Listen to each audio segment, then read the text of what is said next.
Selamat pagi, Shalom Aleichem. Hari ini, Kamis 6 Oktober 2022, bersama saya Pendeta Rimelia Sumual STH dari Jemaat Gemim Sion Madidi Ture mengajak kepada Bapak Ibu Saudara sekalian untuk beribadah mengawali seluruh tugas aktivitas di sepanjang hari ini. Mari kita angkat satu pujian yang berkata, Ku ada sebagaimana. Ku ada sebagaimana ku ada, berdiri menghadap takhta-Mu Bapa, semua karena anugerah-Mu yang telah selamatkanku. Ku hidup dalam segala kelimpahan, ku layak untuk melayani Tuhan. Semua karena anugerah-Mu tercurah bagiku. Besar anugerah-Mu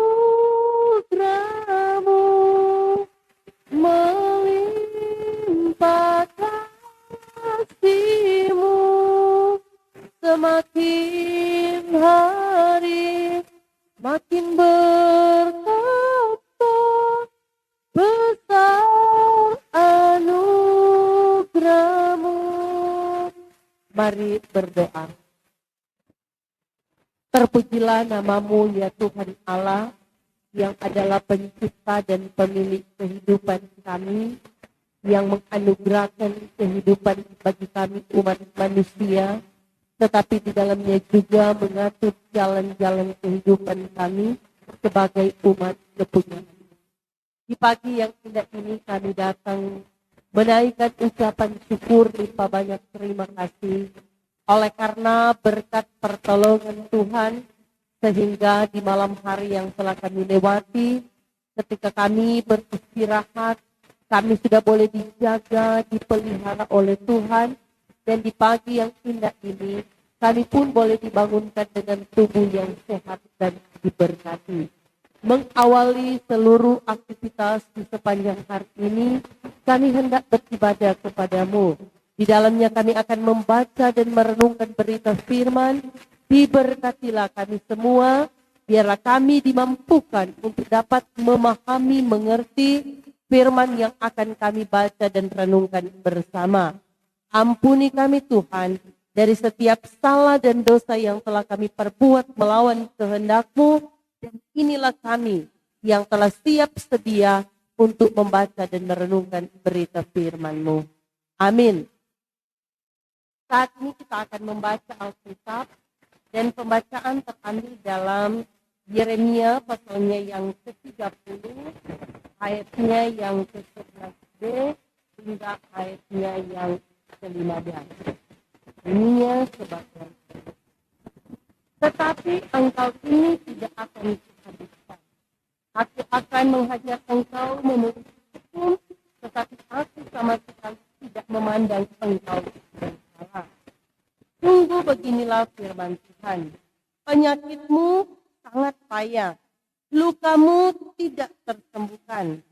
Tidak ada yang membela hakmu, tidak ada obat untuk bisul, kesembuhan tidak ada bagimu. Semua kekasihmu melupakan engkau, mereka tidak menanyakan engkau lagi. Sungguh aku telah memukul engkau dengan pukulan musuh, dengan hajaran yang bengis, karena kesalahanmu banyak, dosamu berjumlah besar. Mengapakah engkau berteriak karena penyakitmu? Karena kepedihanmu sangat payah, karena kesalahanmu banyak, dosamu berjumlah besar.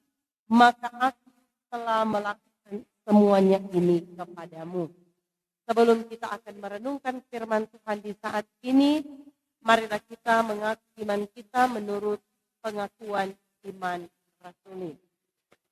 Aku percaya kepada Allah Bapa yang Maha Kuasa, Khalik langit dan bumi, dan kepada Yesus Kristus, anaknya yang tunggal Tuhan kita, yang dikandung daripada Roh Kudus, lahir dari anak darah Maria, yang menderita di bawah pemerintahan Pontius Pilatus, disalibkan, mati dan dikuburkan, turun ke dalam kerajaan maut, pada hari yang ketiga bangkit pula dari antara orang mati, naik ke sorga, duduk di sebelah kanan Allah Bapa yang Maha Kuasa, dan akan datang dari sana untuk menghakimi orang yang hidup dan yang mati. Aku percaya kepada Roh Kudus, gereja yang kudus dan persekutuan orang kudus, pengampunan dosa, kebangkitan daging, dan hidup yang kekal. Amin.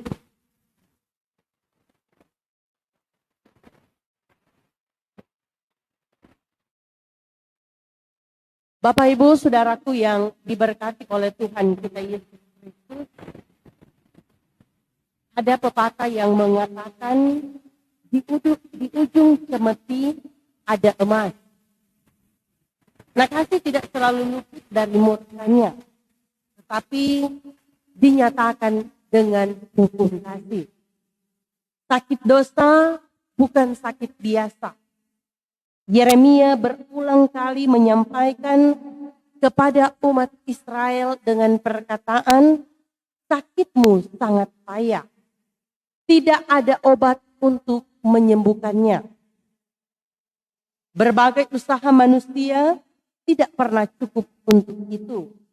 Apalagi semua kekasih Israel telah meninggalkan mereka. Padahal kepedulian mereka dapat meringankan penderitaan itu.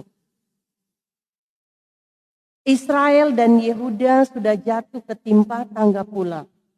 Mereka berteriak namun tidak ada yang dapat menolong. Tuhan Allah seringkali membiarkan umatnya dalam keadaan yang demikian. Mereka bagaikan orang hukuman dan pesakitan yang terbiarkan merana dan menderita. Karena itu Yeremia menyampaikan perkataan firman Tuhan Allah. Aku akan menghajar engkau. Aku sama sekali tidak memandang engkau tak bersalah. Dalam konteks ini, kesalahan tidaklah dapat disembunyikan. Mereka mesti menerima hukuman karena kesalahan itu. Sekalipun umat Israel merupakan umat pilihan Tuhan. Tetapi Tuhan juga harus memberikan penghukuman kepada umat yang ada pada waktu itu. Nah, kisah seperti kisah keluaran bangsa Israel dari Mesir, Tuhan membentuk umatnya dengan berbagai hukuman. Mereka yang bersalah mesti menerima hukuman. Sehingga menjadi pelajaran bagi yang lain untuk tidak melakukannya. Saat Tuhan Yesus memasuki bait Allah, ia menemukan ada banyak orang yang berjual beli di halaman bait Allah. Mereka melakukan transaksi jual beli di meja-meja yang ditempatkan di situ. Padahal bait Allah adalah rumah Tuhan Allah yang disebut sebagai rumah doa. Maka Tuhan Yesus mengembalikan meja-meja penukar uang dan bangku-bangku pedagang merpati. Kemudian mengusir mereka pergi dari situ. Nah, di sini kita pun dapat melihat bahwa Tuhan Allah tidak pernah kompromi dengan dosa. Ia menghukum manusia karena ia mengasihani mereka. Nah, dari bagian firman Tuhan di pagi hari ini, saudara-saudara, kita pun dapat melihat betapa besar kasih Tuhan di tengah-tengah perjalanan kehidupan umat Israel.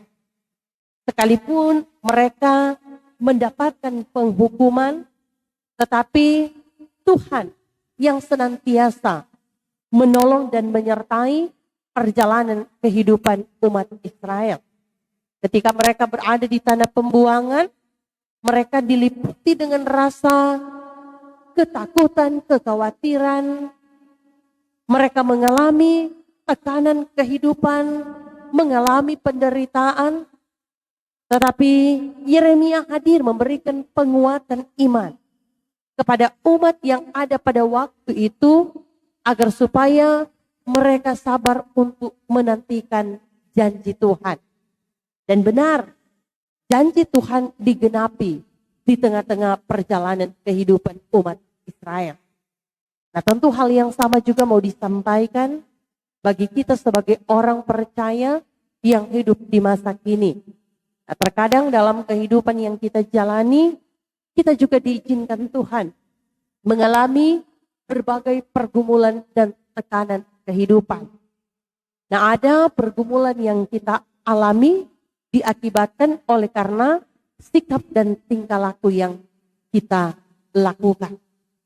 Nah, oleh karena itu kita diizinkan Tuhan untuk menghadapi berbagai penderitaan yang hendak menyadarkan kepada kita juga bahwa sebagai manusia banyak kali kita gagal dan lalai menjalankan tugas dan tanggung jawab sebagai orang percaya.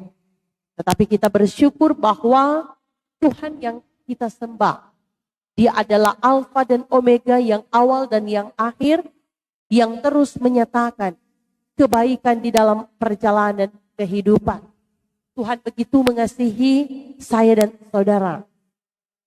Kita masih dianugerahkan kesempatan untuk menikmati nafas kehidupan, untuk boleh ada dan berkarya di dalam kehidupan ini. Nah, itu menandakan betapa besar kasih setia Tuhan di dalam kehidupan yang kita jalani. Karena itu kita diajak untuk terus memaknai kesempatan hidup yang diberikan oleh Tuhan kepada kita. Isilah kehidupan ini dengan hal-hal yang bertanggung jawab dan terus meminta hikmat yang berasal daripada Tuhan, agar supaya kita mampu untuk membedakan mana yang dikehendaki oleh Tuhan dan mana yang tidak dikehendaki oleh Tuhan untuk diberlakukan di dalam kehidupan setiap hari. Percaya bahwa janji Tuhan adalah ya dan amin. Dan memang Tuhan tidak memberikan apa yang kita inginkan, tetapi Tuhan memberikan apa yang kita butuhkan. Pertolongan Tuhan tidak pernah terlambat, selalu tepat dan indah pada waktunya. Nah, oleh karena itu, terus hadirkan Tuhan di dalam kehidupan yang kita jalani, menaruh pengharapan kepada Tuhan, yakin dan percaya bahwa kasih setia Tuhan tidak pernah berkesudahan dalam kehidupan kita sebagai umat kepunyaannya. Biarlah Tuhan yang akan memberkati dan memampukan kita untuk terus menjalankan apa yang menjadi tugas dan tanggung jawab di dalam hari-hari kehidupan ini. Amin.